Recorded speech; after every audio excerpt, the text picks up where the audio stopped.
Hello, this is Brian Scuttle with Sonic Cinema. Normally, I wrap up my Labor Day weekend at DragonCon with a podcast, but because there wasn't a physical DragonCon this year because of COVID-19, there's not really much to say to justify a podcast. But I did take in some of the DragonCon Goes Virtual event over Labor Day weekend, and I did want to say something about that because I think the staff did as good of a job as I think they could have done under the circumstances. They had a nice variety of panels, older panels, new panels, in various events to keep people interested throughout the weekend, or just give something for people to come in and out of throughout the weekend like I did.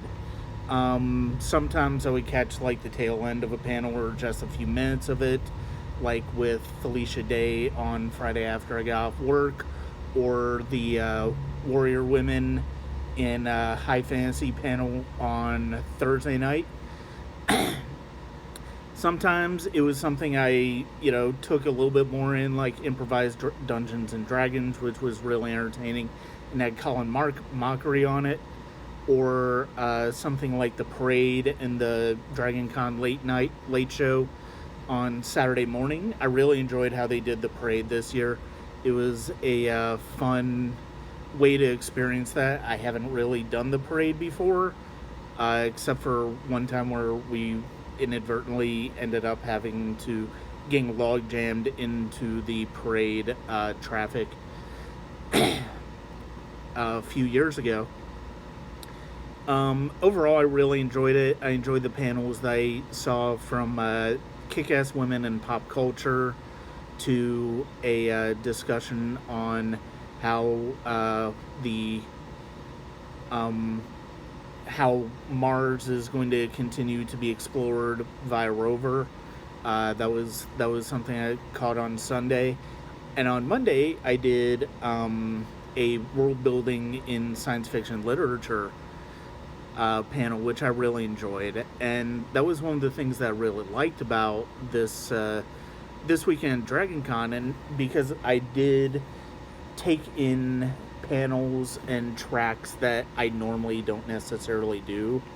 When it comes to DragonCon, usually I'm much more about seeing celebrities who happen to be there, or Walk of Fame, or vendors, which I have to say, I did like the virtual vending hall. It kind of spoiled me, and I kind of hope they keep it for keep some degree of it for future Dragon Cons. I think it was a good way for people to have options to sort of hit the vendor whenever they want. I'm curious to see if they're going to do more hybrid festival convention going forward. I am looking forward to going back to the physical convention, hopefully next year. But I did really enjoy what I saw of DragonCon Goes Virtual, and I'm glad I had the time to take in some of it. And it sucks that we didn't get the film festival this year, but I get it based on what I know of film festivals as far as screening requirements, and how that affects distribution and other festival eligibility. So that's it for me about DragonCon Goes Virtual. I really enjoyed it.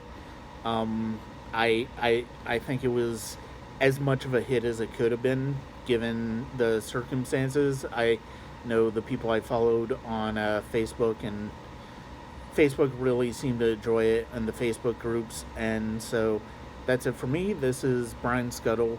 I have the Atlanta Film Festival coming up in the next couple weeks, so there's going to be plenty more reviews and plenty more discussion of what that festival is going to be like, and I'm looking forward to it. So thank you very much.